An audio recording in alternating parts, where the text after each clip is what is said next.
ரொம்ப நாள் கழிச்சு ஷார்ட்ஸ் போடலான்னு சொல்லிட்டு ஒரு மினி விலாக் ட்ரை பண்ணேன்.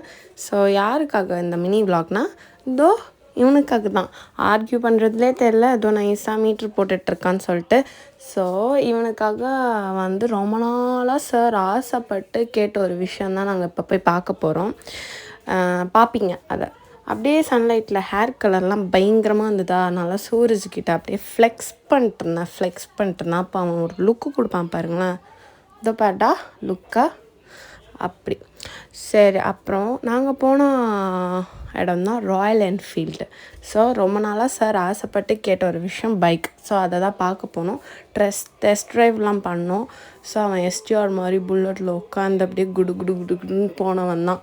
அப்புறம் ரொம்ப நேரமாக வெயிட் பண்ணுறோம், ஆளையே காணோம். அப்புறம் நைஸாக உருட்டிகிட்டே வராரு பைக்கை. சூப்பராக இருந்துச்சு போல் பைக்கு. ஸோ இதுவே அவனுக்கு ஓகேன்னு சொல்லிட்டு நாங்கள் அதை புக் பண்ணிட்டோம்.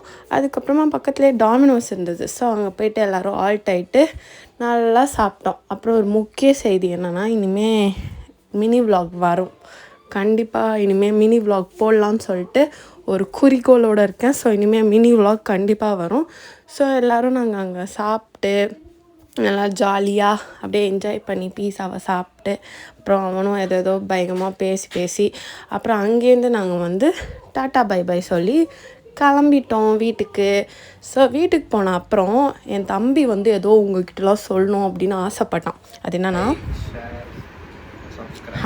எல்லோரும் அதை பண்ணிவிடுங்க. டாட்டா.